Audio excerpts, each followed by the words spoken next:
Bom, então nesse terceiro dia nós vamos abordar como criar as nossas próprias funções dentro do MATLAB e como fazer gráficos 3D também. Então primeiro eu vou começar introduzindo como criar as funções para vocês no MATLAB. Para isso a gente vai utilizar aqueles scripts que vocês aprenderam ontem e eu já tenho algumas coisas prontas aqui para vocês. Por exemplo, se vocês, não sei se vocês se lembram, mas no primeiro dia de aula, esse mesmo circuito aqui foi introduzido para vocês. Nós tínhamos um potenciômetro, que seria uma resistência variável, nós tínhamos um resistor em série com esse potenciômetro, e nós tínhamos uma fonte de tensão, que estava em série tanto com esse resistor quanto com esse potenciômetro. Era um circuitinho simples, de uma fonte de tensão em série com um resistor e um potenciômetro. E lá nós plotávamos, foi um circuito para vocês aprenderem a plotar gráficos 2D, nós utilizávamos a plotagem 2D para conseguir ver tanto a corrente no circuito em função da variação desse potenciômetro, quanto as tensões no resistor e no próprio potenciômetro em função da variação do valor do potenciômetro, certo? Então, a gente vai utilizar esse mesmo exemplo, só que agora a gente vai criar uma função que toda vez que a gente quiser calcular um circuito igual, que tenha um potenciômetro em série, com uma fonte de tensão em série com resistor, a gente vai poder calcular, usar essa função toda vez, só precisando colocar os valores do potenciômetro, do resistor e da fonte de tensão. Eu não vou precisar toda vez vir e fazer esses cálculos aqui de como que eu calculo a corrente do circuito, como que eu transformo ela em miliamperes, como que eu calculo a tensão no meu potenciômetro e no meu resistor. E eu também não vou nem precisar vir e mandar fazer essa plotagem, porque a minha função já vai estar fazendo isso. Então vamos aqui para a programação, certo? Para você criar uma função no MATLAB, você vai criar um new script. Então, que nem vocês viram ontem. Aqui não está aparecendo para mim porque eu já estou no script, mas, por exemplo, poderia vir aqui em new e ele já vai criar um script novo. Mas eu vou utilizar aqui o exemplo já explicando para vocês passo a passo o que está escrito. Então a gente vai utilizar a função do MATLAB chamada function. E daí aqui a gente tem que entender duas coisas. Lembra que, por exemplo, quando eu queria utilizar a função seno do MATLAB, eu tinha que colocar seno, abrir parênteses, eu tinha que colocar o argumento da função dentro desse parênteses. Por exemplo, se eu queria seno de 90, eu colocava seno, parênteses, 90. Então, aqui como está em radiano, se eu quiser seno de, vai dar em graus. Então, seno de 90, a gente sabe que vai dar 1. Desculpa, falei besteira. Então, a gente tem um argumento da função, que é o que a gente coloca dentro da parênteses, e a gente tem que se atentar a isso. E além disso, a gente tem as entradas da minha função. As entradas da minha função são esse argumento, e nós temos a saída da minha função, que vai ser a resposta dessa função. Por exemplo, a resposta de seno em graus de 90 vai ser 1. Então, quando eu coloco a minha função do MATLAB escrito function, eu tenho que dizer quais vão ser minhas entradas, meus argumentos da função, e quais vão ser as minhas saídas. As saídas eu sempre vou colocar aqui desse lado esquerdo, perto do function aqui. E elas vão estar entre colchetes. E pode ter quantas saídas eu quiser. Aqui eu coloquei 2, e eu coloquei qualquer nome nelas. Eu coloquei V1 e V2, porque eu queria dizer que iam ser as saídas de tensão. Mas não importa o nome que eu der aqui, depois quando eu for chamar a função novamente, eu posso dar qualquer outro nome. Isso aqui só quer dizer que eu vou ter 2 saídas da minha função. Mas vocês vão entender exatamente o que eu quero dizer quando a gente rodar esse código. Além disso, depois de declarar quais vão ser as minhas saídas da minha função, eu jogo um igual aqui e dou o nome da minha função. Eu chamei a minha função de teste, certo? E daí eu coloco quais vão ser as minhas entradas da minha função. No caso, eu coloquei que as minhas entradas vão ser os valores em ohms desse potenciômetro, o valor em ohms dessa resistência e o valor de tensão da minha fonte de tensão, que é justamente o que eu preciso para calcular os parâmetros que a gente quer desse circuito, que são a corrente e as tensões no resistor e no potenciômetro, certo? Daí aqui eu coloquei um comentário, é só adicionar uma porcentagem, porque depois, quando a pessoa quiser, eu vou ensinar que se a pessoa quiser ler o que essa função faz, ela consegue ler os comentários do desenvolvedor da função, e daí fica mais fácil dela entender o que ela tem que introduzir aqui, porque vocês concordam comigo que ela só vê aqui, coloque P, R e FT, não tem como ela entender o que essa função faz. Então, se eu falar, introduz o valor do potenciômetro, introduza a resistência série, introduz o valor da fonte de tensão, mais para frente, quando ela for pesquisar por essa função aqui no MATLAB, ela vai conseguir entender o que eu quero que ela coloque aqui nas entradas dessa função. Daí aqui, eu só fiz a conta. A corrente vai ser o valor de tensão dividido pelas duas resistências em série, certo? Aqui eu tive que colocar um ponto, porque o nosso potenciômetro é um vetor, porque ele pode atingir vários valores ômicos dentro da sua faixa, certo? Fiz a correção para miliampere, que eu quero que apareça no gráfico em miliampere. Calculei a tensão no potenciômetro, calculei a tensão na resistência, e aqui eu criei uma nova figura, figura 1, e falei que eu vou plotar a minha corrente em miliamperes em função do meu potenciômetro. É sempre assim, ó. O plot, ele vai ficar em função de x, y. Então, o que você quer no eixo x, você coloca aqui, o que você quer no eixo y, você coloca aqui. Eu quero que minha corrente fique em função do potenciômetro, certo?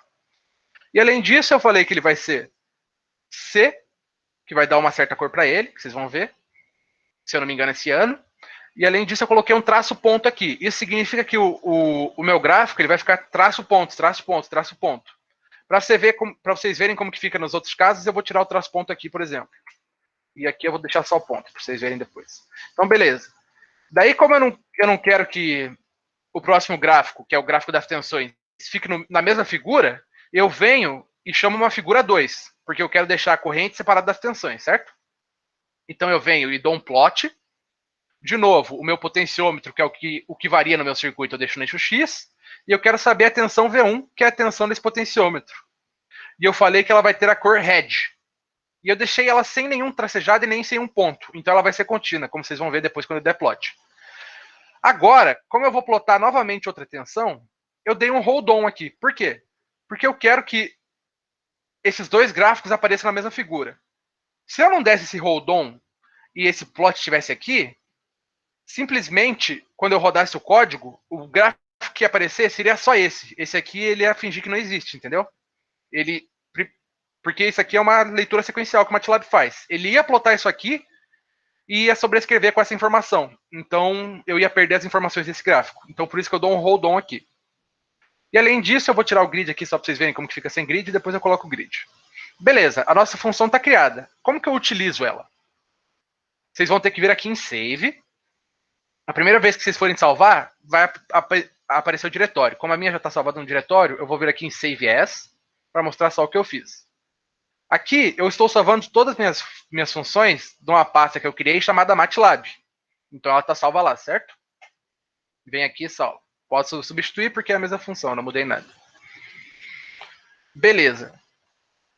Mas agora vocês podem pensar que se eu dar um run aqui, vai funcionar. Não vai funcionar por quê? Olha o que ele fala. Eu não coloquei meus valores de entrada. Eu só falei quais são as entradas que eu tenho que colocar, mas eu não botei valores para elas. Então, se eu quiser, eu posso vir aqui e utilizar esse teste como se fosse uma função do MATLAB. Por exemplo, quando eu quero o seno, eu venho e coloco a informação do seno aqui. Eu vou fazer a mesma coisa com a minha função teste. O primeiro argumento da minha função teste, eu sei que tem que ser o potenciômetro, só que o potenciômetro é um vetor. Vamos criar ele aqui rapidinho antes, então. P igual a um vetor que vai de 0, ons. A gente sabe que não tem isso, mas eu vou colocar aqui mesmo assim, não tem problema. Ele vai de 0 ons, com passos de 1 on a cada... com incremento de 1 a cada valor, e ele vai até 100 ohms.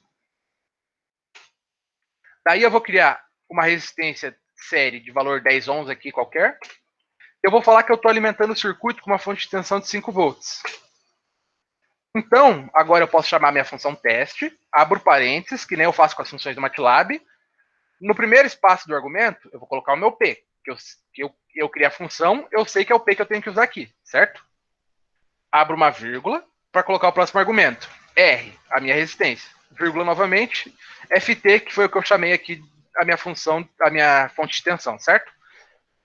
Quando eu jogar isso aqui, ele já vai rodar todo esse código aqui para mim com os valores que eu coloquei. aqui, ó, para vocês verem. Ele criou uma figura 1, que a gente tem o eixo da corrente em miliamperes pelo potenciômetro, que vai de 0 a 100. Aqui, como vocês podem ver, esse ano, e a linha é tracejado ponto, porque eu coloquei um traço ponto aqui. E na minha figura 2, que eu tinha decidido que eu ia colocar meus gráficos das ascensões, uma das linhas está contínua, que foi a que eu não coloquei nenhuma informação aqui, só coloquei para ela ser red, de R aqui, né? E a outra tá B ponto, blue e point, tá vendo? E por que é bom criar uma função? Porque daí eu posso colocar qualquer valor aqui. Por exemplo, aqui eu coloquei um P, um R e um FT que eu criei. Esse P, esse R e FT poderiam ser qualquer valores que eu quisesse. Então eu posso trocar aqui, eu tinha usado o R como 10, eu posso colocar como 100 aqui, ou 1000. E se eu quiser rodar o teste com S novamente, a minha função está lá e eu posso, e simplesmente, eu só precisei mudar os argumentos dessa função. Tá vendo? Claro que mudou bastante aqui o comportamento do circuito, porque eu adicionei uma resistência 10 vezes maior, certo? 10 vezes maior. Tá, e agora digamos que uma outra pessoa criou uma função no MATLAB, você foi lá na internet e baixou a função dela, mas você não sabe o que você tem que colocar no argumento para ele rodar o código. O que você vai fazer? A gente tem alguns comandos que a gente pode utilizar para entender o código da pessoa, que eu vou apresentar eles agora. Por exemplo, eu venho aqui e escrevo type, e coloco o nome da função. Isso eu posso fazer com a função do MATLAB também. Por exemplo, uma função do MATLAB é a função angle. Se eu vier aqui, ó, eu escrevi type, ele vai me mostrar tudo que os desenvolvedores escreveram para fazer essa função. A mesma coisa vai acontecer quando eu der type no meu teste ali. Ó. Ele vai apresentar toda a minha linha de código que eu utilizei para criar essa função. Então você vai entender, você vai ver tantos comentários, como o comando da função, como o código que tem de cálculo lá dentro para chegar na minha saída, certo? Agora, digamos que você não quer ver o código da pessoa, você só quer ver o comentário dela. O comentário que ela fez para te ajudar a saber o que você tem que colocar aqui no argumento. Então, você vai vir em help, vai, em vez de type, e vai colocar teste novamente. Quando você coloca help e coloca a função, o MATLAB só vai te mostrar os comentários que o desenvolvedor fez. Então, vocês podem ver aqui que eu tinha comentado. Introduz o vetor potenciômetro, a resistência série e o valor da fonte de tensão. Foi exatamente o que ele mostrou aqui. Introduz o vetor potenciômetro, a resistência série e o valor da fonte de tensão. Então, assim, quando você baixar um código de MATLAB na internet, que tem muitos para te ajudar a várias coisas, eles vão deixar, provavelmente, um comentário para te ajudar a entender como que a função funciona. Ou então, se eles não deixarem, você usa o type e vai ter que tentar entender o que eles fizeram aqui para fazer os cálculos por você mesmo. Mas pelo menos você consegue ver de onde que ele tirou isso, entendeu? Beleza. Alguém ficou com uma dúvida nessa parte? Então eu só posso salvar o mesmo script, uma função, ou pode ter várias? Olha, Wendler, eu acredito que... desculpa, eu não vi que tinha falado para aumentar a letra. Eu vou aumentar aqui, desculpa. Ó, se vocês quiserem aumentar a letra algum dia, vocês vêm aqui em Home, Preferences, daí vocês vão ver aqui que tem Fonts. Daí vocês podem ver aqui e dar uma aumentada aqui. Eu vou colocar uns 16 aqui, acho que vai dar bom. Assim ficou bom, né? Não sei se tem necessidade de eu mostrar de novo aqui, mas... E agora, com relação à sua segunda pergunta, eu acredito que você possa ter várias funções, sim, dentro de um mesmo script, só que a forma de criar é diferente. Eu sinceramente, nem sei como que faz isso. Só que com esse comando função aqui, você só pode criar uma. Porque, assim, o nome da função que você deu tem que ser o mesmo nome do teste do diretório, do jeito que você salva ela lá no diretório, entendeu? Então, se você colocar várias funções, qual que vai ser o nome que você vai salvar lá? Entende o que eu quero dizer? Mas, se eu não me engano, tem um comando no MATLAB que deixa você usar várias funções sim dentro de uma outra. Só que delas são subordinadas a essa mesma função. Eu não entendo muito bem como que isso funciona. Mas ok. Outra coisa é que, assim como eu chamei essa função teste aqui eu consigo chamar ela aqui pelo command window, vocês fizeram scripts ontem, certo? Então eu vou pegar um script aqui, por exemplo, esse script aqui que eu criei ontem para mostrar o triângulo de potência, certo? Ele não é uma função, ele é um script mesmo. Todos os valores que eu preciso para fazer o cálculo, eu coloquei dentro dele. Na função, não. Na função eu venho e posso colocar os valores por fora, qualquer valor que eu quiser. Aqui não, eu vou ter que vir, se eu quiser mudar o valor, eu vou ter que vir e mudar na linha de código. Então isso aqui é um script. Agora, digamos que eu quero chamar esse script aqui para o meu comando de window. Eu posso vir aqui só e colocar triângulo. É o nome que eu dei para ele. Quando eu colocar triângulo no comando de window, se eu tiver no diretório que ele está salvo, ele já vai chamar direto toda a minha linha, ele já vai rodar a minha linha de código do script. Eu não vou precisar vir aqui open, achar onde está meu código do MATLAB, colocar ele aqui para vir e dar um run nele. Eu posso simplesmente vir e chamar ele aqui pelo nome, entendeu? E daí, como que você sabe que você está no diretório que você salvou? Tá vendo esse coisa aqui em cima? Ó? Você vem aqui e procura onde você salvou aí no seu computador daí, certo? Não precisa ser exatamente onde o MATLAB está. Você pode criar qualquer pasta que você queira. Você pode ter, inclusive, múltiplas pastas. Só que se você tiver múltiplas pastas, você vai ter que alterar esse diretório conforme você for mexendo em códigos que não são aqueles que você está querendo ver, sabe? Boa pergunta. Eu esqueci de explicar isso. Deixa só eu rodar aqui a chamada de novo, porque mais pessoas entraram. Para ninguém ficar de fora. Beleza. Muito boa pergunta, porque eu tinha esquecido de explicar. Certo. Por exemplo, o seno em graus de 90, a gente sabe que só vai ter uma resposta, certo? O valor numérico disso. Mas existem funções no MATLAB que eu posso ter mais de uma saída. É o caso da função que eu quis criar. Eu quero que, além dele plotar o gráfico para mim, ele me dê o valor de V1 e V2. O valor das tensões 1 e V1 e V2. Então, eu tenho que dar o nome aqui da minha saída relacionada ao que eu escrevi no meu código, certo? Vocês vão entender o que eu quero dizer. Espera aí que tem uma pessoa querendo entrar. Só que, por exemplo, se eu quiser, eu vou mostrar aqui para vocês. Se eu simplesmente vier e falar aqui, A, uma variável qualquer, igual a teste de PRFT. Vocês vão ver que ele vai me dar todo um vetor. Que vai ser todos os valores que V1 pode assumir para variação de potenciômetro. Por que ele só me deu o V1? Porque eu só coloquei uma variável de saída aqui. Mas se eu quiser, deixa eu dar um clear aqui, um CLC aqui, para desaparecer no meu command window aqui para não ficar poluído. Se eu quiser, eu posso vir abrir conchetes, que nem eu faço aqui, Quando eu quero as minhas saídas, é conchetes. Entradas, parênteses. Isso é muito importante de lembrar, tá? Então aqui são as minhas saídas. Eu posso chamar elas do que eu quiser. Aqui eu não preciso chamar de V1 e V2. Aqui eu tive que chamar de V1 e V2 para elas serem associadas a essa linha do código, entendeu? Mas aqui no meu comando window, quando eu for chamar elas, eu posso colocar qualquer valor que eu quiser. Primeiro eu vou colocar aqui V1 e V2 para vocês verem. V1 e V2 igual a teste de PRFT. Agora, por ser vetor vai ser um pouquinho difícil de ver, mas eu vou abrir aqui todo o comando window e daí vocês vão conseguir ver.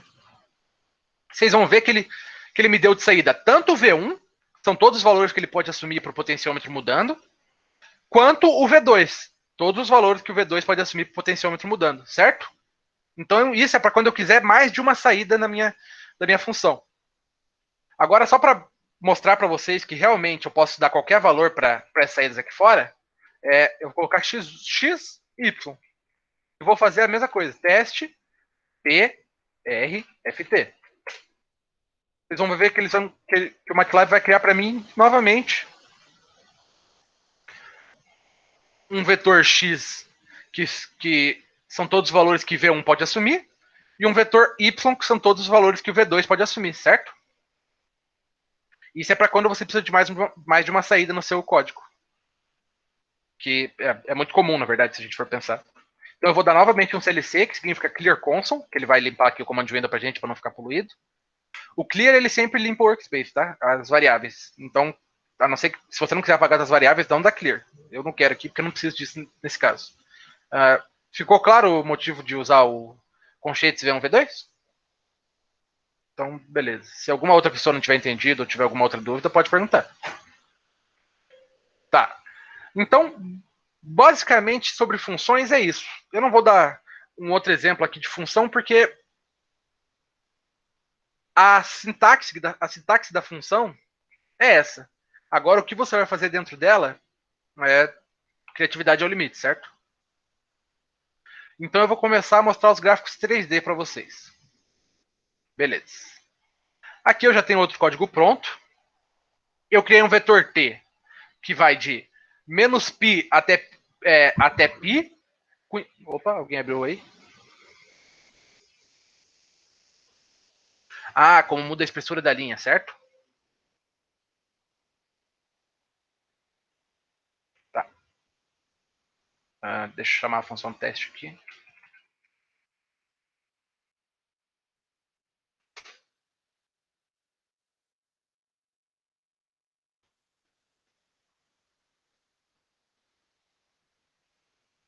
Aqui, ó. Tá vendo que eu não vou mostrar com esse ano, vou mostrar com esse aqui, mas é a mesma coisa, tá? Você vai vir aqui no teu plot, pelo menos na minha versão é assim, tá? Pode ser que em versões diferentes seja diferente. Você vai vir aqui, clicar com o botão direito no gráfico que você tá, na linha que você quer. Aqui em fonte. Ah, não, aqui ele vai dar a fonte da legenda. Calma aí. Então eu vou abrir aqui a tabela de comando do meu. A minha tabela de propriedades do meu gráfico. Só espera um pouquinho que ela demora um pouquinho. E eu vou ter que procurar aqui. Uh,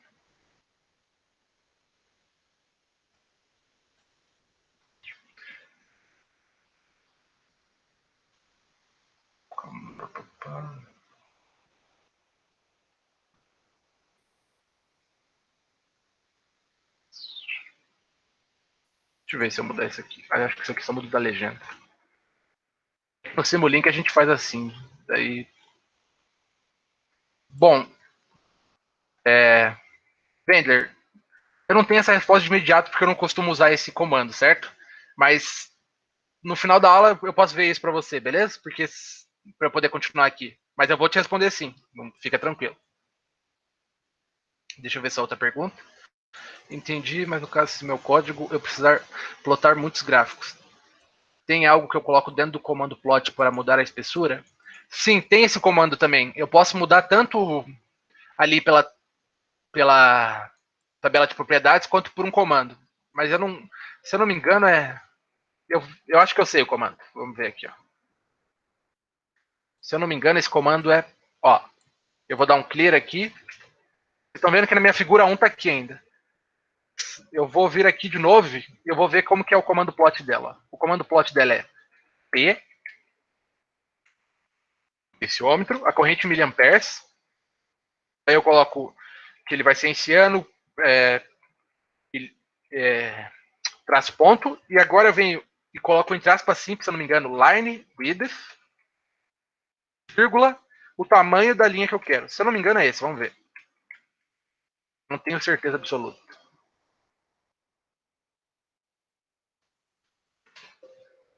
Ah, eu dei um CLC aqui, calma aí. Deixa eu criar o vetor P de novo.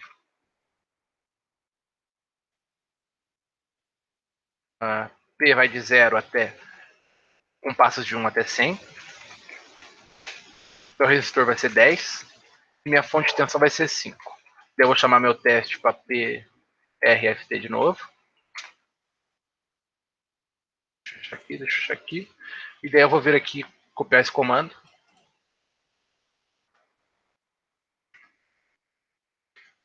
Line width, vírgula 1. Se eu não me engano é isso, vamos ver.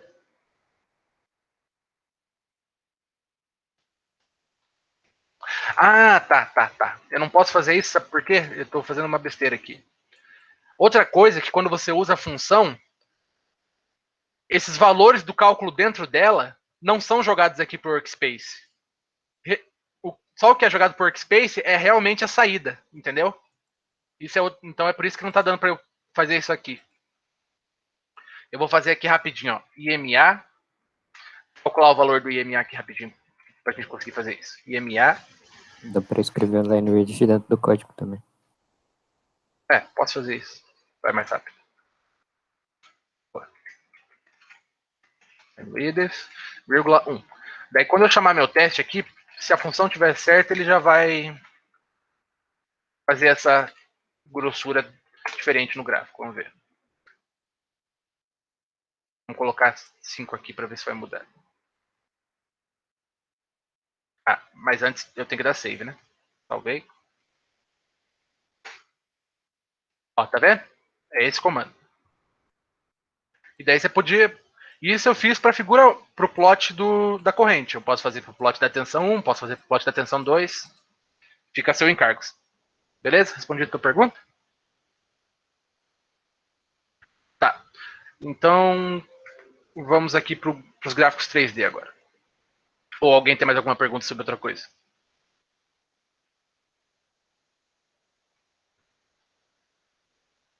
Só se atentem que o line width aqui, o L tem que estar maiúsculo e o W tem que estar maiúsculo, tá? Que mandaram aqui no chat. Se eu não me engano. Tá, então já que ninguém mais tem dúvida sobre essa parte, eu vou para o gráficos 3D. Aqui eu criei um vetor t que vai de menos π até π, com espaçamentos de π sobre 500. Eu falei que o meu y vai ser o seno desse t, o meu x vai ser o cosseno desse t, e o meu z, eu criei um linspace que vai de 3 até 3 com 1001 espaçamentos. Vocês podem me perguntar, por que eu fiz isso? Tem um pouco a ver com a aula de ontem. Ó, eu vou dar run nesse código, porque isso aqui não é uma função, então eu posso dar run, os valores estão todos aqui dentro. Certo? E daí...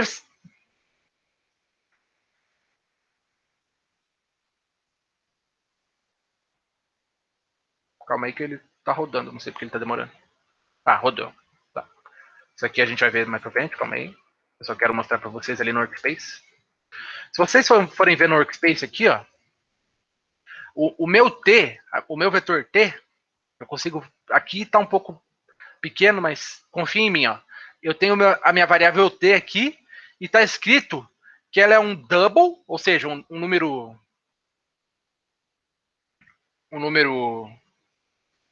real, que tem um vetor com números reais, que tem 1001 números dentro dele. Quando eu quero plotar um gráfico, tanto a minha variável x quanto a minha variável y tem que ter o mesmo... Se elas forem vetores, elas vão ser vetores, elas têm que ter o mesmo número de elementos dentro delas. Então, se o meu t que eu criei tem 1001 elementos dentro dele, esse vetor, se eu quiser usar o z para plotar alguma coisa, o meu z também vai ter que ter 1001 elementos dentro desse vetor. Só que no caso, eu queria um z que fosse constante. Ou seja, eu coloquei que ele vai criar um vetor constante, vai de 3 a 3, só que com 1001 espaçamentos. Ou seja, se eu chamar o z aqui no command window, vocês vão ver que ele criou um vetor com 1001 3. Só para eu poder fazer o plot. Beleza?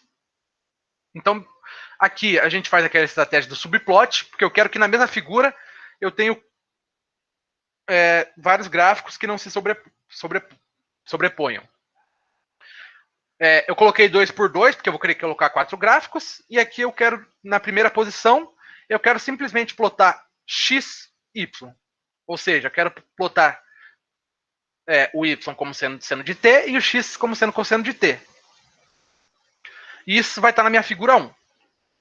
Se a gente... deixa eu rodar o código de novo aqui. Ó, figura 1 aqui em cima. Não liga para esse 1 aqui, que foi só um título que eu dei, para eu fazer o exercício de vocês lá. Então ele está no meu espaço 1 aqui, de 4 espaços, certo? Isso que o subplot faz. E eles, como eu fiz um plot 2D, ele me gerou uma figura 2D. E gerou um círculo trigonométrico. Foi justamente o que eu pedi para ele fazer aqui.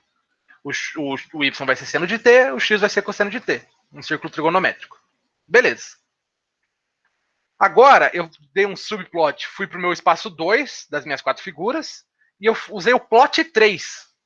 E eu coloquei o x, que é o meu cosseno de t, o meu y, que é o meu seno de t, e o t, que é o quanto esse x e esse y variam. Se vocês forem ver, ele vai gerar...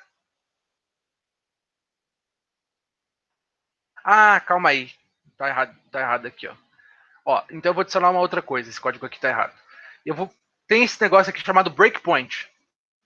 Se eu colocar um breakpoint aqui, ó, eu venho aqui na linha que eu quero colocar um breakpoint, eu não quero que esse fio 3 aqui ative. Então eu venho na linha do fio 3, coloco um breakpoint aqui. 7. Opa, ele setou na que eu não queria. Eu vou vir aqui no plot, então ele vai setar na de baixo. Vamos ver. Não. Aí. Ele não quer setar nessa aqui. Então eu vou só comentar essa linha. Ó, eu só seleciono a linha que eu tô e aperto Ctrl R, ele já vai comentar direto. Primeiro eu quero mostrar para vocês o plot 3, beleza? Então, se vocês vierem aqui na figura 1, vocês vão ver que ela vai fazer isso aqui, ó. Por quê? Porque esse comando do plot 3, ele não está ajustado para lidar com superfícies e com 3D de superfícies. Então ele é um comando que a gente não vai utilizar tanto, certo? Assim como o fio 3, que foi outro comando que eu vou mostrar aqui para vocês agora. Ó, esse fio 3, ele me mostrou isso aqui na coisa. E isso aqui para mim não é nada. Tá. Deixa eu só ver se eu não errei o negócio aqui. Esse.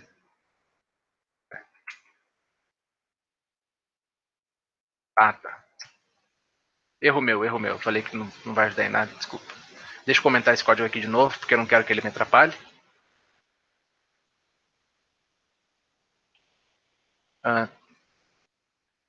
Só para vocês entenderem por que eu estou comentando esse código aqui, é porque eu não dei um hold on nesse gráfico e eu estou jogando eles no mesmo subplot. Então, quando eu rodo esse código, o fio 3 está sobrepondo o meu plot 3 e vocês não estão conseguindo ver o que o plot 3 faz, certo? Foi um erro meu aqui que eu não vi que tinha duas funções diferentes que eu queria mostrar no mesmo subplot. Mas é só eu comentar aqui, porque eu só quero mostrar para vocês o que cada uma função faz. Então eu vou rodar de novo, para vocês conseguirem ver o que o plot 3 faz aqui na segunda posição. Ó, agora sim, ele gerou o nosso círculo, que é esse mesmo círculo, só que ele está aqui no Z igual a 3. Ele fica constante no plano Z igual a 3, certo? E como vocês já puderam ver quando eu dei uma rodada ali no código, se eu usar o comando fio 3, opa, se eu usar o comando fio 3, que agora vai sobrepor o meu plot 3, ele vai fazer a mesma coisa, só que ele vai pintar esse disco. Beleza? Com a cor que eu quiser. Ciano aqui eu chamei. C. Agora eu vou para o meu subplot de espaço 3, ou seja, aqui, e eu tenho o comando comet. O comando comet, ele é a mesma coisa que o plot, só que ele vai fazendo ao vivo para você. Ó, eu vou rodar o código aqui. Ó, tá vendo que ele vai fazendo ao vivo o tracejado da minha figura? Eu acho que essa função não é tão útil assim, mas ela pode ser útil talvez para uma aula explicativa, entendeu? Como o professor quer explicar como a função funciona. Mas assim, para a gente ela não tem muita utilização. A gente quer o resultado, certo? Mas só estou mostrando para vocês que essa função existe. E no subplot 224, não preciso ter isso aqui duas vezes. No subplot 224, eu mostrei o comet 3. O comet 3 nada mais é do que o comet, só que em 3D. Então, se eu rodar... Opa. Se eu rodar aqui, primeiro ele vai rodar o primeiro comet, que é o que está antes, né? E depois ele vai rodar o próximo comet, que é o 3D. Ó, ele vai desenhar esse mesmo círculo aqui, sem dar um fio nele, sem preencher com cor, em 3D. Beleza. Esses comandos não são tão úteis assim, mas eu estou mostrando para vocês que eles existem. Agora a gente vai ver comandos que ajudam mesmo a fazer trabalhos, essas coisas. Então eu vou introduzir o comando Mesh Grid para vocês. O que significa? O que esse comando faz? Eu vou fazer ele aqui fora do código só para vocês verem matematicamente o que ele faz. Ó, eu vou criar os mesmos vetores que tem ali em cima. x1 igual a 1, 2, 3. Que são dois vetores linha, certo? E y1 igual a 4. Se alguém tiver feito uma pergunta, vocês me avisam aí. Deixa eu ver.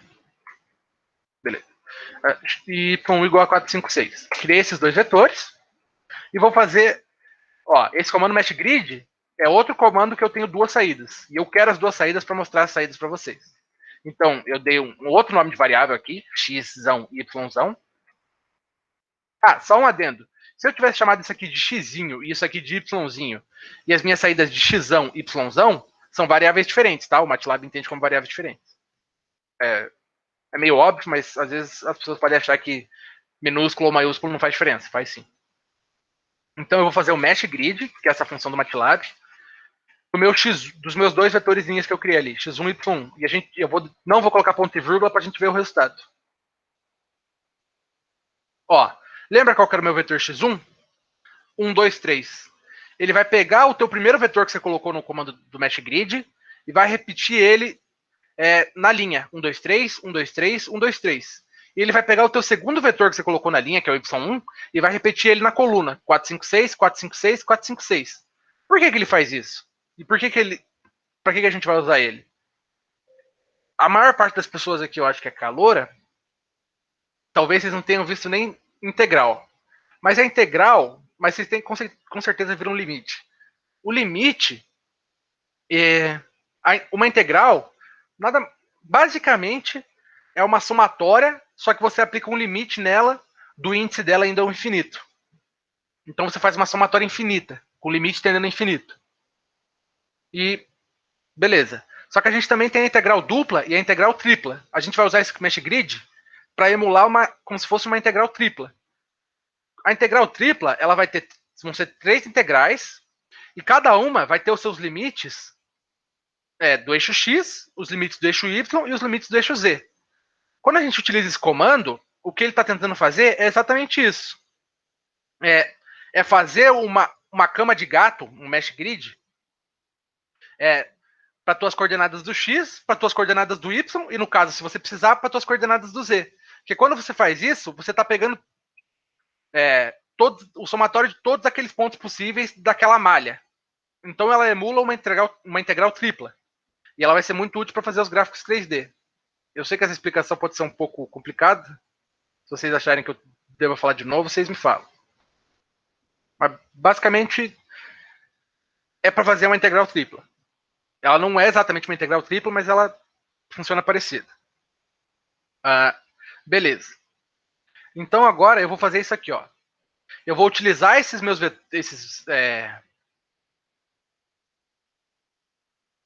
tá. Aqui eu só tinha utilizado para mostrar para vocês como que o que ela faz matematicamente.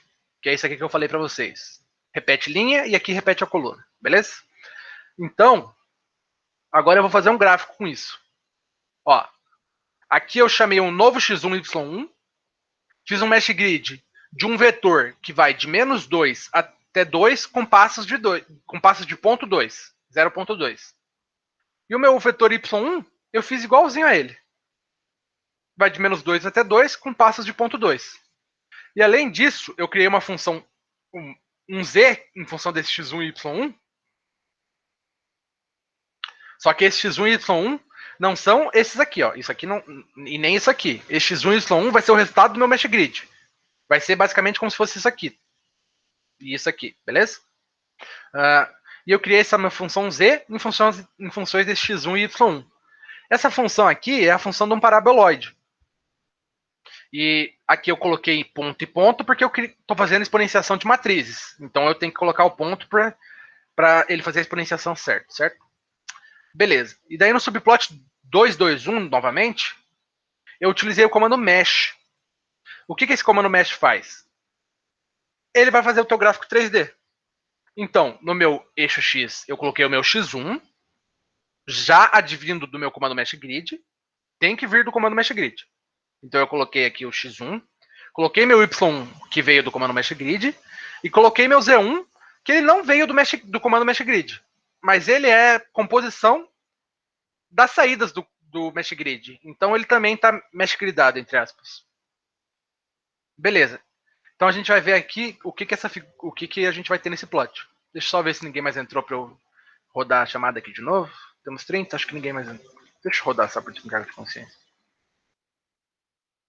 Beleza. Então a gente vai ver aqui o que ele fez. Tá na minha figura 2, ó. Vocês podem ver. Figura 2. E na posição 1 eu fiz esse mesh. Nicolas, pediram Oi. pra você repetir a ideia da integral tripla. Tá. Ó, eu não sei se você já viu integral tripla, Wendler. Você já viu? Então, você sabe que cada uma das integrais vai ter os limites superiores e inferiores para o eixo x, para o eixo y e para o eixo z, certo? Esse cálculo seria complexo de fazer aqui no MATLAB. Tipo, não que não dê para fazer se os desenvolvedores tivessem criado uma função para isso.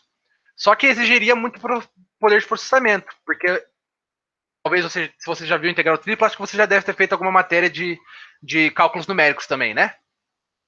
E você sabe que as integrais elas são calculadas por métodos. Então, esses métodos eles ocupam muito poder de processamento. A gente consegue fazer eles, inclusive, teu professor deve ter pedido para você fazer um código sobre isso, talvez, mas exige muito poder de processamento. Então, qual que é a alternativa que os desenvolvedores do MATLAB acharam para fazer isso? Eles não querem calcular a integral tripla exatamente. Eles querem fazer uma coisa que meio que emula isso, que seria uma cama de gato. Se vocês verem a figura aqui que foi criada, vocês vão entender o que é uma cama de gato. Uma cama de gato é mais ou menos isso aqui, ó. Você vai pegando cada pedacinho da tua figura, que é o que uma integral faz. E como que eles fazem isso? Eles fazem isso com esse comando mesh grid. Se a gente voltar aqui para ver o que esse comando mesh grid fez, ó, ele pegou o meu vetor x1, 1, 2, 3, pegou meu vetor y, 4, 5, 6, que eram vetores, e transformou eles em matrizes 1, 2, 3, 1, 2, 3, 1, 2, 3. Ou seja, ele repetiu o meu x1 numa linha, na outra linha e na terceira linha. Ele fez uma matriz repetindo esse meu vetor em linha. E para minha segunda entrada, que é o y1, ele gerou uma matriz, novamente, de um vetor, só que ele repetiu, nessa matriz, ele repetiu o meu vetor linha em colunas. Então, o meu vetor linha era 4, 5, 6, ele fez 4, 5, 6 em coluna, 4, 5, 6 em coluna, 4, 5, 6 em coluna. Por que ele faz isso? E justamente por que é uma matriz 3 por 3? Porque isso aqui é preparado para trabalhar com a integral tripla. Então, seria como se você estivesse pegando todos os pontos quando você faz uma integral tripla, você está pegando todos os valores do x para o y. E depois você tem que pegar todos os valores do x para o z. E daí todos os valores do y para o z. Então é por isso que ele é 3 por 3. Porque ele tem que pegar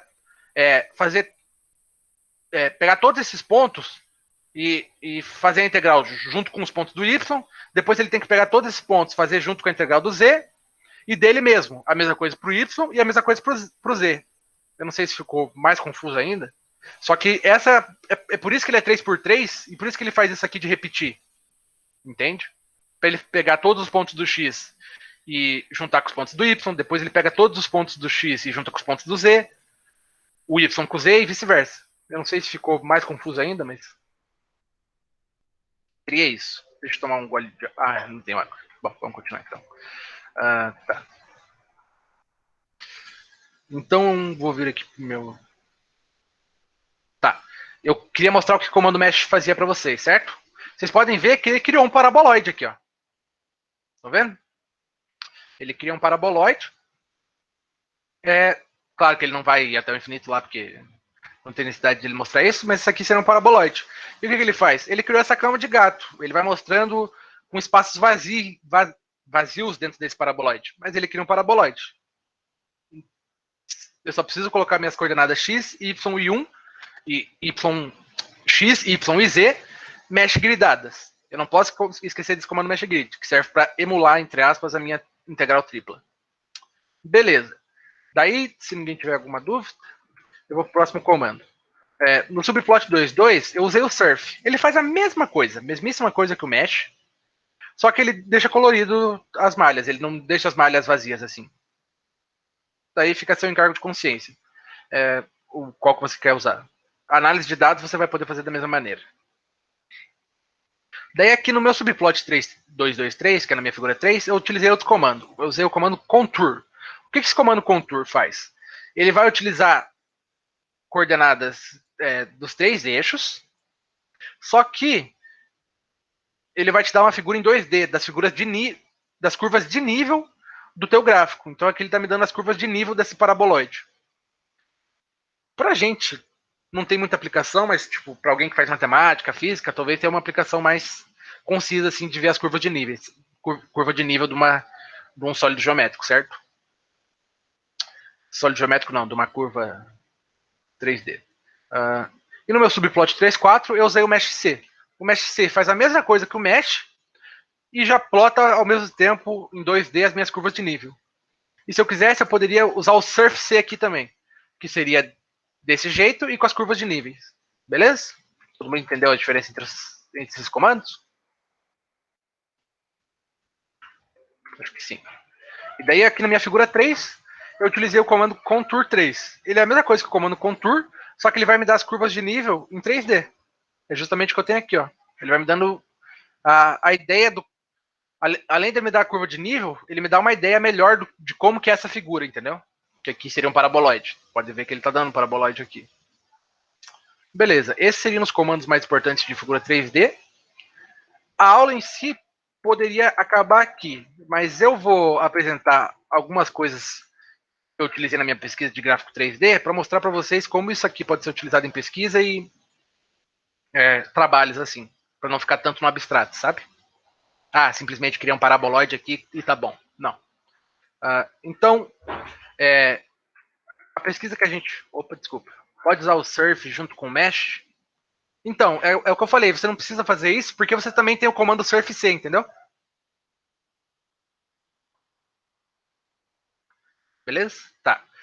Então, a minha pesquisa que a gente está fazendo, que a gente está desenvolvendo aqui no PET, tem outras pessoas que desenvolvem essa pesquisa junto comigo, é sobre transferência sem fio, transferência de energia sem fio. Eu não vou explicar muito sobre ela, só vou explicar um pouquinho só para vocês entenderem o que eu fiz ali no meu código. A transferência sem fio vai ser bem rapidinho, tá, pessoal? A transferência sem fio, ela funciona com a utilização de dois indutores, como se fosse um transformador. Isso aqui seria um transformador. Ó. Nós temos as duas bobinas centrais, nós temos um ferro magnetizante aqui, para fazer a concatenação dessas bobinas ser ainda melhor. E a gente pode dividir essa bobina numa parte magnetizante e numa parte de dispersão. Quem não viu isso ainda da elétrica, vai ver, relaxa. Só para quem viu, é que quem viu daí consegue entender melhor o que a gente está fazendo ali no código. Mas quem não viu também vai entender bem, tudo bem? E se não entender, pode me fazer pergunta que eu respondo novamente, que a gente tem tempo. E beleza. Um transformador ele funcionaria assim. A transferência sem fio ela é um pouco diferente.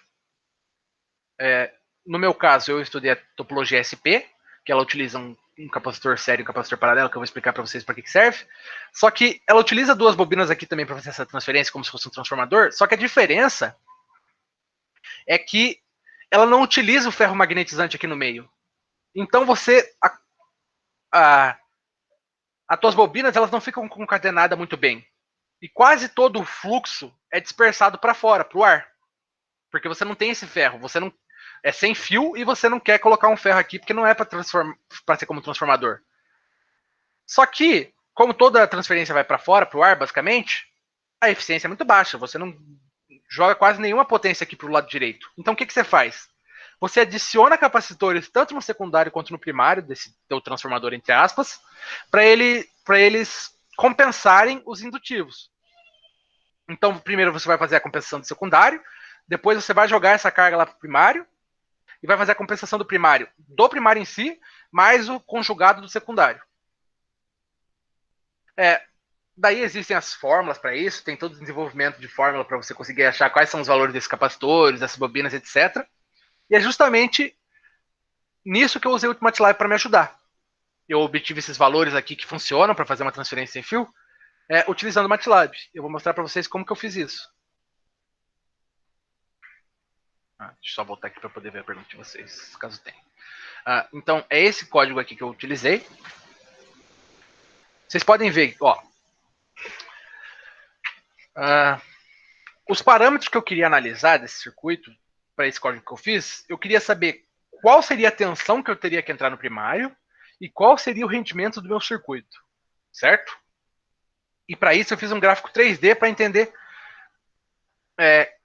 quais valores de L e quais valores de indutor e capacitor eu colocaria aqui no meu circuito para ter um ponto ótimo entre tensão no primário e eficiência do meu circuito.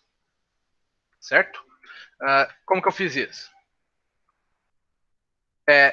Isso aqui seria a resistência de carga, porque na saída a gente teria uma bateria de 62 volts.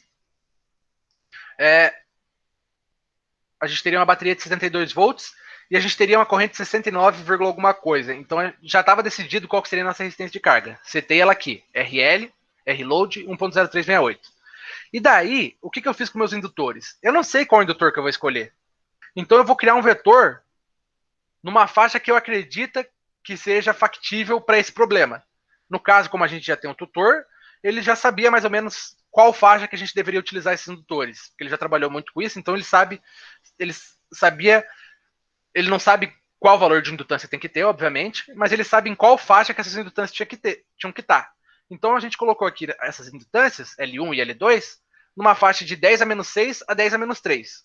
Algum de vocês pode se perguntar que eu usei esse Linspace só com dois argumentos. Antes eu estava apresentando para vocês ele com 3 argumentos. Então vamos ver o que esse cara faz. Ó. Se eu der help, sempre que vocês não entenderem como a função faz, vocês vêm help, Linspace. Vocês vão ver que quando eu utilizo 3 argumentos no meu Linspace, eu coloco quantos elementos eu quero ter nesse meu vetor. Ó. Se eu colocar o valor de entrada, o valor de saída e quantos elementos eu quero ter, ele vai fazer exatamente isso que você pediu. Ele vai dividir exatamente. Ele vai incrementar com valores iguais sempre para o total de elementos que você quer dentro desse vetor.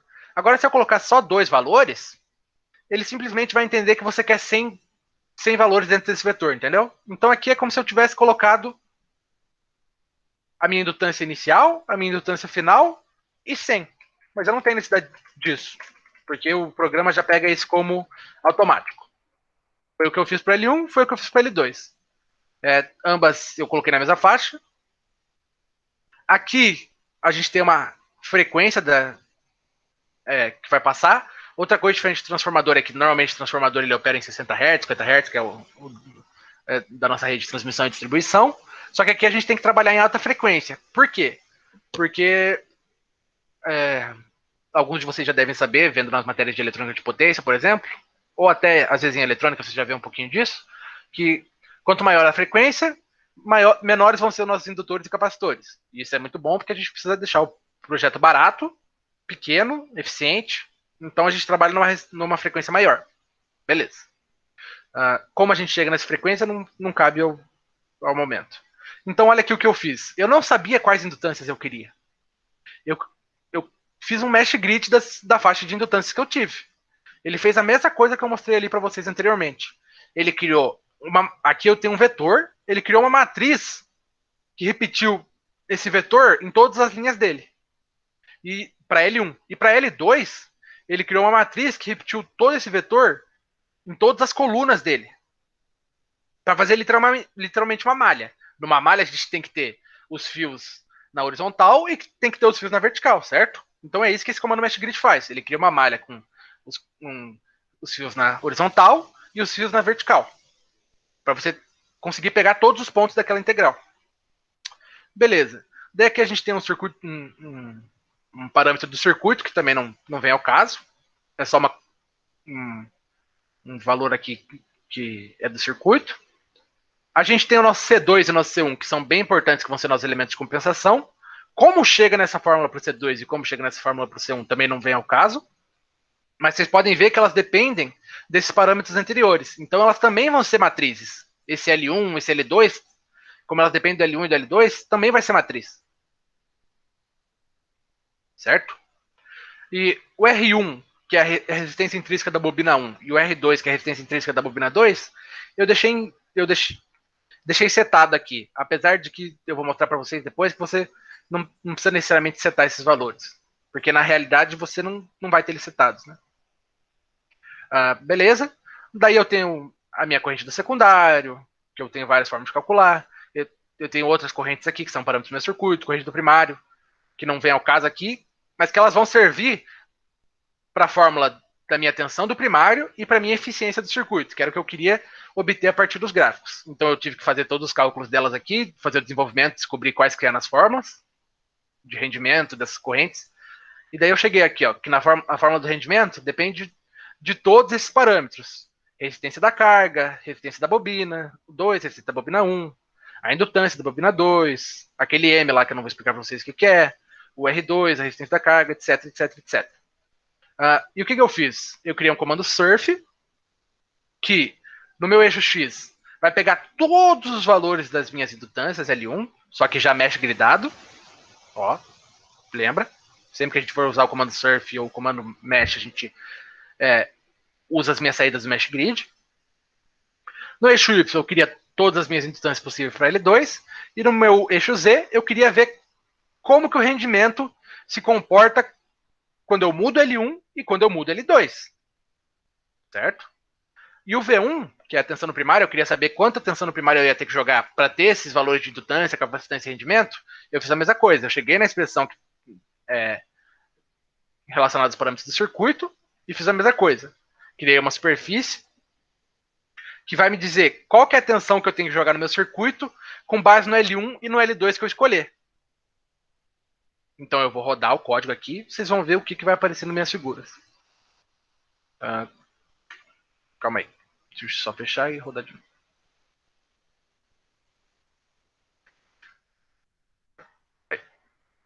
Ó, a minha figura 1 é a figura do rendimento em função da indutância do primário e da indutância do secundário.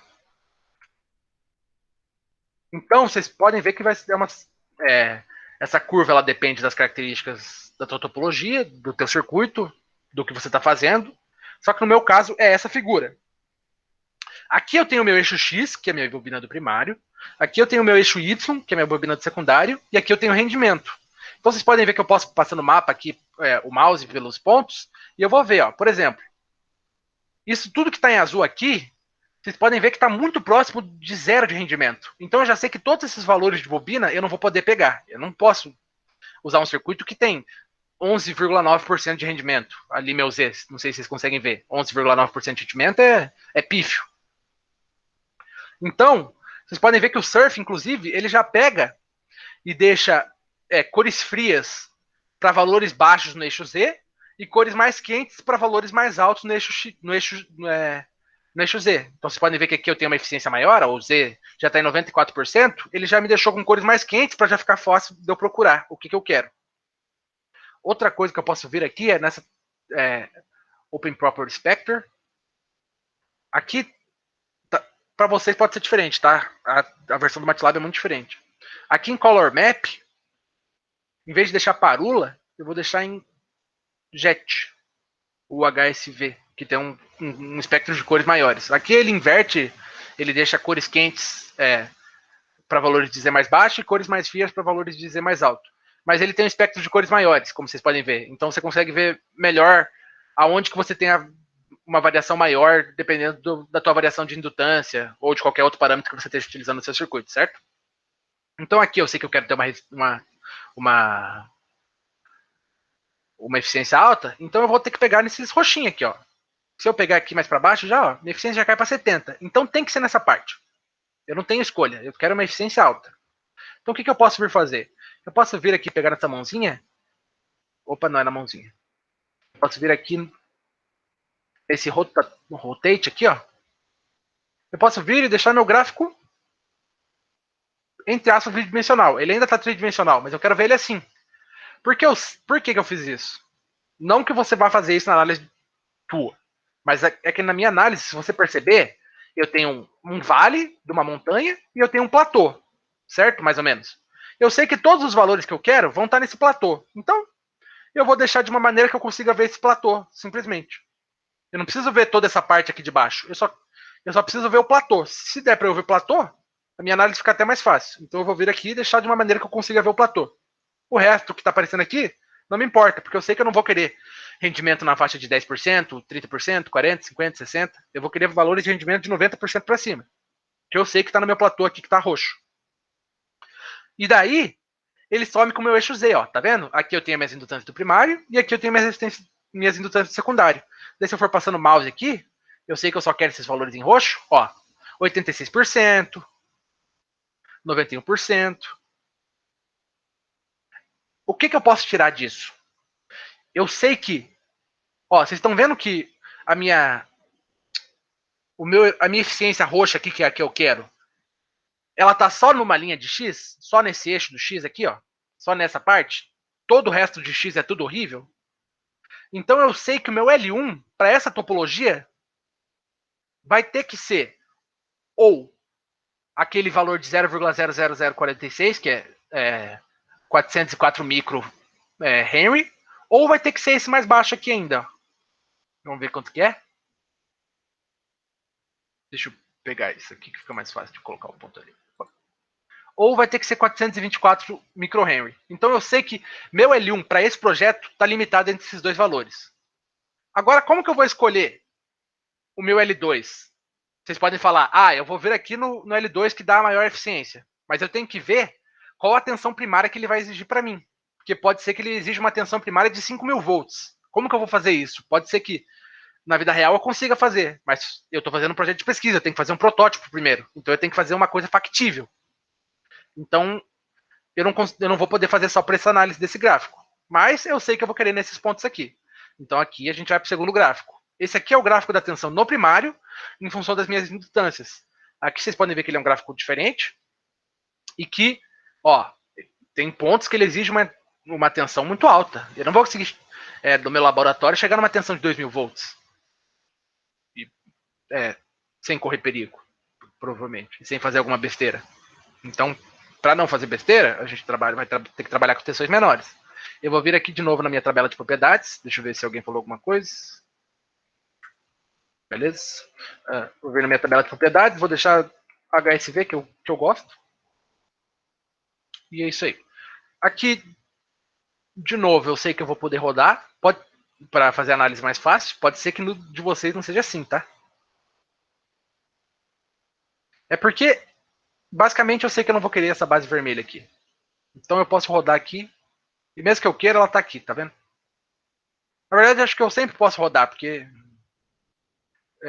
o meu eixo Z não vai aparecer. Ah, não. Ó, falei besteira. Deixa eu dar um Ctrl Z aqui. Vou pegar a figura 1 que fica mais fácil de entender. Ó, quando eu rodo, eu só vou ver a parte de cima, certo? Então toda essa parte de baixo aqui eu não consigo ver. Então, se o meu resultado estivesse nessa parte de baixo, eu não poderia fazer essa rodada que eu fiz, porque eu não conseguiria ver os pontos aqui de baixo. Mas aqui, como os pontos que eu quero estão em cima, eu posso fazer essa rodada. Aqui é a mesma coisa. Ou talvez não, eu não sei agora. Porque... Mas, bom, se vocês precisarem utilizar isso aqui algum dia, vocês veem a análise ficar mais fácil desse jeito rodando, tá? Ó, aqui eu sei que as cores mais frias, ó, estão me dando tensões menores. Provavelmente aqui no... Ah, não. Tá, não liga pra esse negócio de cor fria e cor quente. Só olha aqui a análise. Desculpa fazer assim, esse embrulhamento na cabeça de vocês. Ó, eu sei que o meu L1 só pode estar aqui, certo? Por causa da eficiência. Eu não aceito nenhuma outra eficiência. Eu quero eficiência acima de 90%. Só pode ser nessa linha. Então, só me resta analisar os pontos nessa linha. Eu vou vir aqui e analisar os pontos nessa linha ou na de baixo, que são meus pontos de máxima eficiência. Ó, aqui eu estou só mexendo no meu ponto. Vocês podem ver que o meu Y ali está constante, tá vendo? Meu Y está constante. E meu X eu estou variando. Então, eu vou ter que ver qual tensão que eu vou pegar em função do meu rendimento e dos meus valores de L1 e L2. Se eu comparar os dois gráficos, que é o que eu tenho que fazer, porque eu quero achar um ponto ótimo ali de prototipagem entre os dois, ó, eu sei que lá, para fazer essa minha simulação, eu peguei esse 169.8. Então, eu vou vir e pegar esse mesmo ponto aqui, ó. Vou explicar para vocês por que eu escolhi esse ponto. Ele está numa indutância Y de 11 micro, e para o X ele está em 889 micro. Vamos lá? Aqui, ó. eu tenho uma eficiência de 95%, 95,2%, uma indutância de 889 micro para L1 e uma indutância de 11,11 micro para L2. Eu estou com uma eficiência boa, estou com uma tensão de entrada que é factível, eu consigo chegar nessa tensão de entrada de 170 volts, facinho no laboratório, só facinho entre aspas, porque vai ter que ser numa frequência lá de 31 kHz, lembra que eu falei? Então eu vou ter que usar um inversor, etc, etc. Mas 170 volts é uma tensão factível no laboratório. E daí eu escolhi esses pontos. Com base neles, eu também consigo escolher meu C1 e meu C2. Ó. Aqui eu coloquei eles, nem precisava, mas porque aqui eles estão como uma matriz. Mas agora, se eu calcular esse C2 com o valor de L1 que eu escolhi, eu vou saber qual que é o meu C2.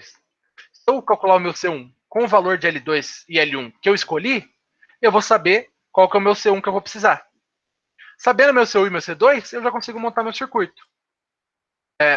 Montando o circuito, se vocês quiserem eu simulo ele aqui para vocês, mas os resultados foram esses. Deixa eu ver.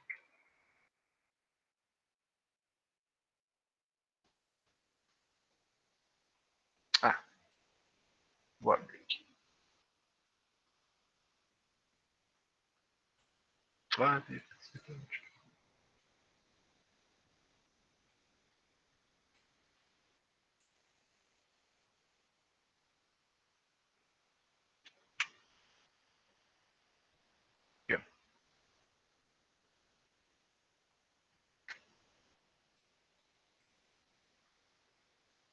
Mas acho que não vai estar com os valores setados.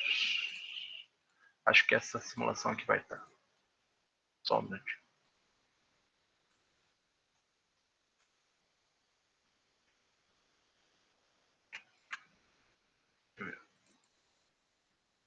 Esse aqui é o Simulink, tá? Aproveitando que eu estou abrindo ele aqui para vocês, até bom.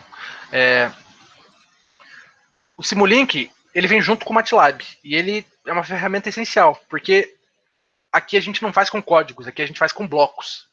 E para a elétrica ele é muito bom, porque os blocos da elétrica são bem completinhos, etc.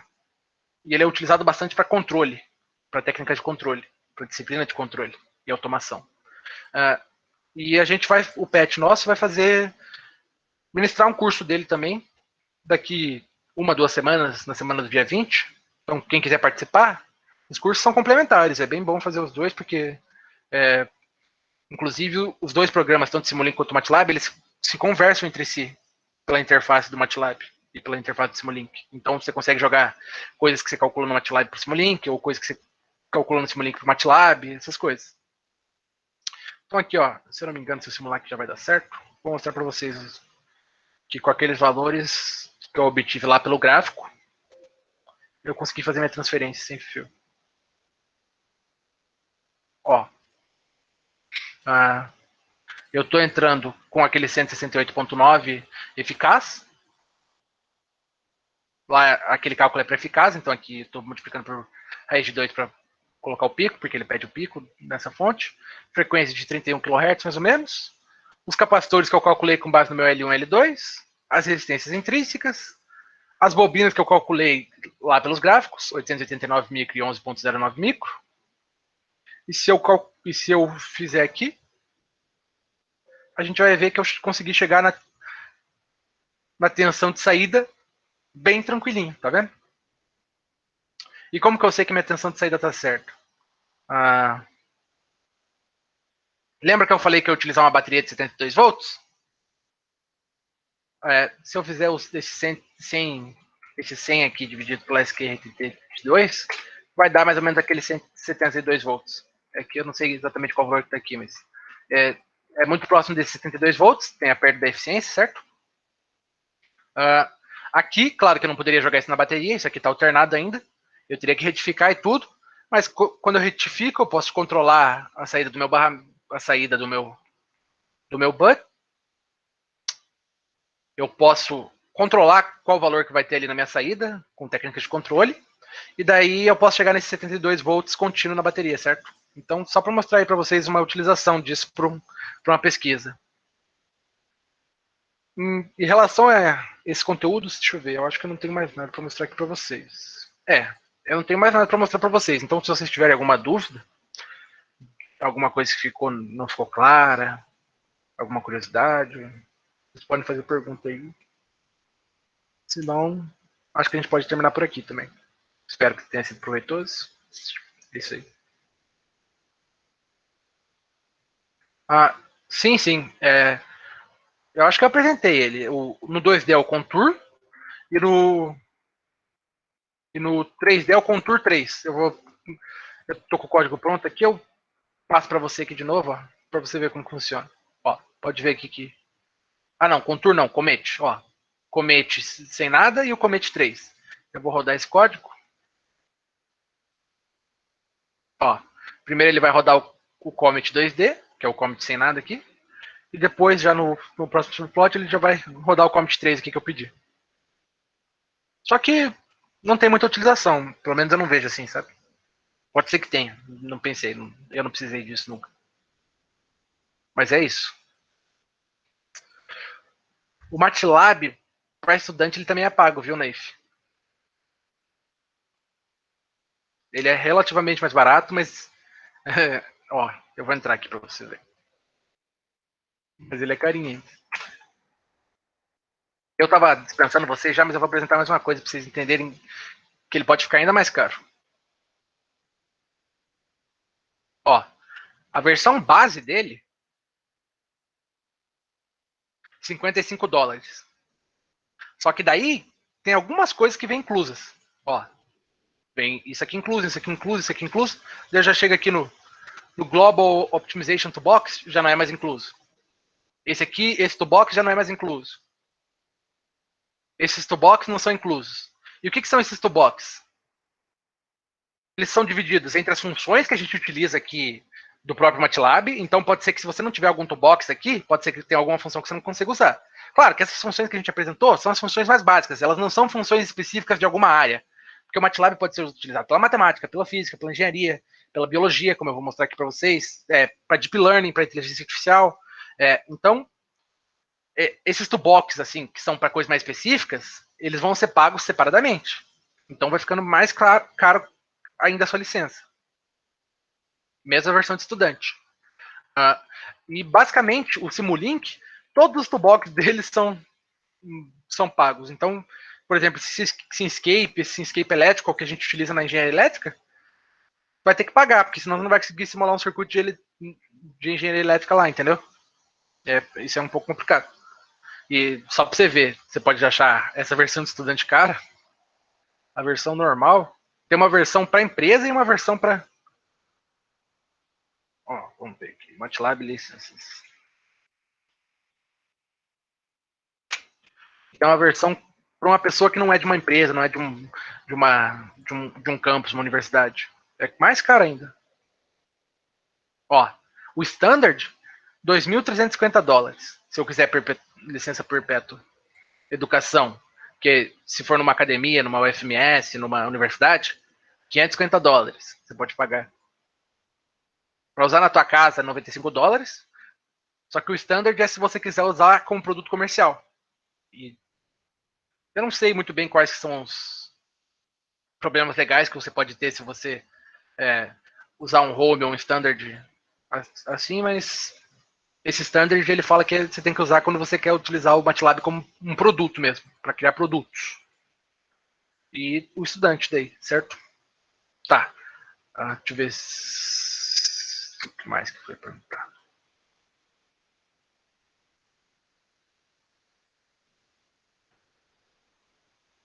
Mas daria para fazer isso com essa malha? Tipo no plot 3, tinha vários comandos adicionais. Para esse mesh grid tem? O mesh grid, no caso, é para... Naif, ele é bem carinho mesmo. O mesh grid, no caso, é para criar a tua malha. O mesh e o surf criam a superfície. Você realmente está querendo se referir ao mesh grid ou você quer falar do mesh e do surf, Vender? Ah, tá. Bom, a gente vem aqui, ó. Normalmente as funções do MATLAB, dependendo do argumento que você coloca nelas, elas têm múltiplas maneiras de você aplicar elas. Então, eu não conheço todas. Você pode ver aqui que Ó, ele vai falar todas as maneiras que você pode usar o mesh. Você pode ver que tem muitas. Eu posso usar o mesh assim, posso usar o mesh assim. Daí isso aqui já é outra forma de usar o mesh, outra forma de usar o mesh, outra forma de usar o mesh. Eu apresentei a mais usual e aqui eu utilizo. Mas a gente pode ler aqui, ó, por exemplo. Se eu colocasse mesh XYZ e a cor, eu poderia escolher a cor que eu queria. Aqui, quando eu não uso uma cor específica, ele vai fazer daquela maneira que ele fez aqui e deixar cores quentes e frias. Ou seja, proporcional à altura do eixo Z desse mesh. Daí tem outros aqui, assim. Só que daí tem que ler exatamente o que eles fazem e testar. Tudo bem? Que, tipo, cada função dessa tem umas 5, 6, 7 variações, entendeu? E nem sempre é o que você quer. Mas só mais uma coisa que eu queria mostrar. Eu falei que os toolbox, eles se dividiam entre as funções que a gente utiliza no MATLAB, mas também tem outra coisa. Se vocês vierem aqui em Apps, aqui em cima, vocês vão ver que tem tudo isso aqui, ó. Curve Fitting, Optimization, PID Tuner, Analog Input Recorder, yada, yada, yada. Além disso, eu ainda posso vir aqui, clicar nisso aqui, ele vai me mostrar cada toolbox e todas as coisas que eu posso ter nele. Ó. Aqui é para Machine Learning e Deep Learning. Matemática, estatísticas e otimização. Sistemas de controle e análise. Automotivo. Processamento de sinal e comunicações. Processamento de imagem e visão computacional, alguma coisa assim. E assim por diante. Então, por exemplo, se eu entrar em qualquer bloco aqui, vocês vão ver que é porque isso aqui é um curso básico, mas eu só vou mostrar para vocês. Nem tem como eu mostrar todos esses blocos, porque cada um é de uma área específica. Mas esses blocos, no geral, eles abrem uma nova janela que tem uma série de funções, tipo, não função para você programar, tipo, um monte de coisa aqui para você mexer em configuração, etc., que vai te ajudar a fazer sobre aquele toolbox específico. Então, por exemplo, um que eu posso falar com um pouco mais de propriedade que eu estou utilizando ainda é o Fuzzy. Mas vocês podem ver que tem para fazer controle, tem para mexer em biologia aqui, ó, que nem eu estava falando, biologia computacional, código code generation, code verification, etc, etc, etc. Tem para estatística, para física, para machine learning. Eu vou mostrar o Fuzzy, que é o que eu utilizo. Ele está aqui em Control System Analysis, Fuzzy Logic Designer. O que é o Fuzzy Logic Designer? Ele é um controle que utiliza uma espécie de inteligência artificial para fazer o controle. Ele não utiliza números para fazer controle, ele utiliza regras. E, por exemplo, eu tenho toda a interface dele aqui, que eu não vou precisar vir aqui programar no MATLAB. Ele já está programado para eu vir utilizar a interface dele. É um pouco mais fácil, apesar do Fuzzy em si ser difícil. Então, daí eu vou ter minhas regras de entrada para o Fuzzy, vou ter minhas regras de saída, que eu não cabe aqui eu explicar para vocês, mas só estou mostrando que você tem. O MATLAB ele é muito completo, você tem todos esses toolbox para você trabalhar com basicamente tudo que você quiser, assim, sabe? E aqui é uma forma mais fácil de você mexer, porque imagine você programar um fuzzy aqui, uma inteligência artificial aqui com código. Eu não sei fazer isso. Só que essa interface aqui do fuzzy, ela já está aqui para mim. Eu só venho aqui, adiciono as regras de saída, relaciono como as regras vão se relacionar de entrada e saída, etc. E ele já faz todo o cálculo para mim. E esse fuzzy, ele não serve para mim nada aqui no MATLAB. Então, eu pego os dados do fuzzy que eu obtenho aqui no MATLAB com esse toolbox aqui, com essa caixinha, e levo lá para o Simulink, para um circuito que eu queira controlar com fuzzy. E é por isso que essa integração MATLAB-Simulink ela é muito completa, principalmente para controle, que é o que a gente mais trabalha aqui na engenharia da UFMS, pelo menos, ao meu ver. E é isso, essas são umas curiosidades aqui do MATLAB. Só que tipo, tem muita coisa, então não tem como explicar isso aqui, que eu nem sei, na verdade. Outra coisa é que tem essa binha de plots aqui que tem todos os tipos de gráfico assim que você pode gerar. Se você colocar o mouse em cima aqui, você consegue ver o que ele pede para você gerar. Ó, por exemplo, o plot 2D que a gente utiliza lá. Ó. Ele vai falar aqui para você. Esse plot vai...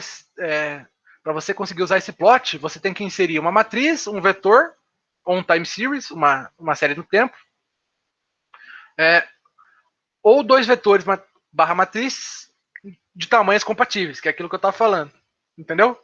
E ele vai te explicar como que você pode utilizar cada um desses plots. Ó, Tem o plot 2D, tem o plot em área, tem o plot em barra, o plot em ponto para você achar a distribuição linear entre resultados que você pode obter de um experimento,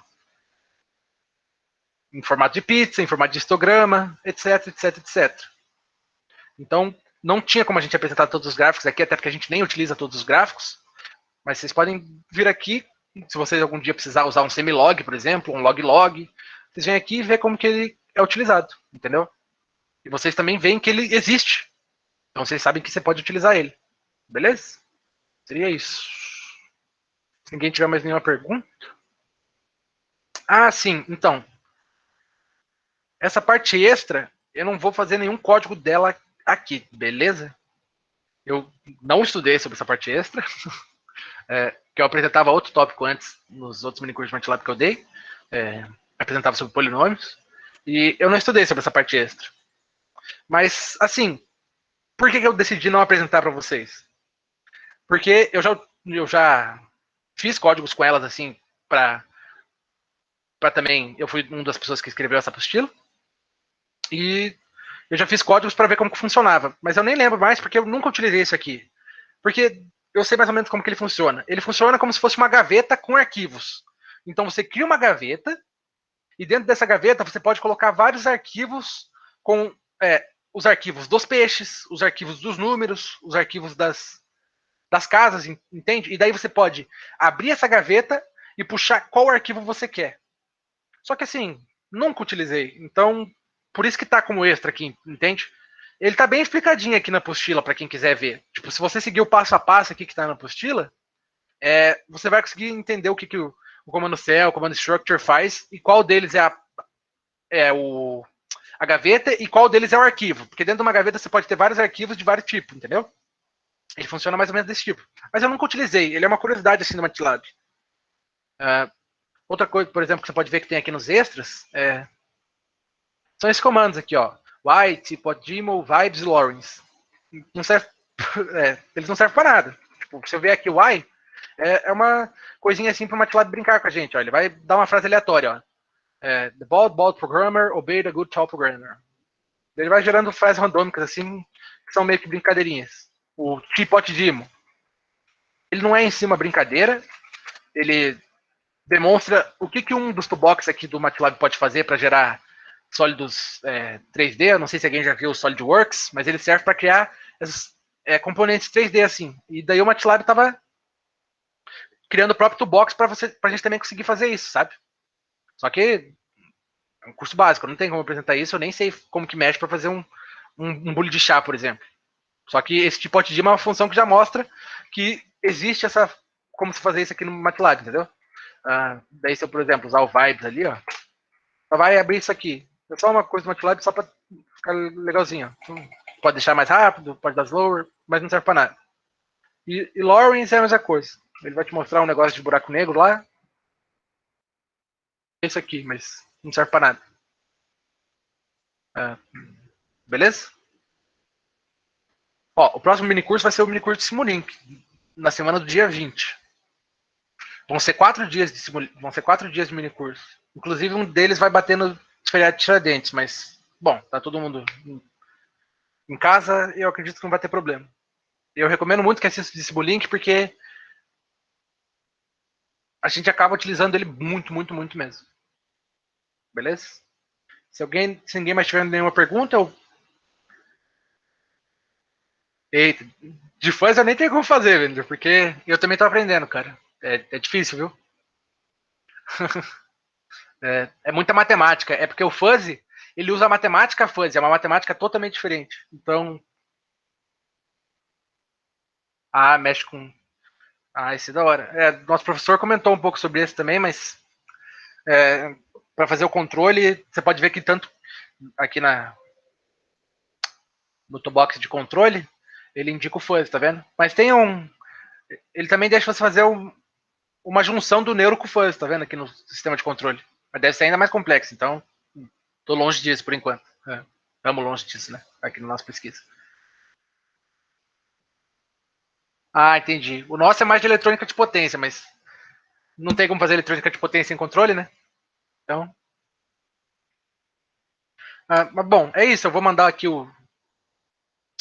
Vou parar de apresentar aqui para eu pegar o link para vocês do formulário. E se ninguém tiver mais nenhuma pergunta, a gente pode.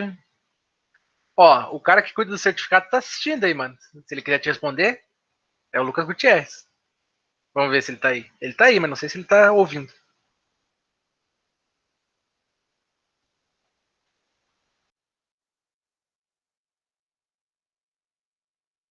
Pelo jeito ele não tá aí, não, mas. E depois eu pergunto para ele. Olha, um mês aí com muita força de vontade. É isso.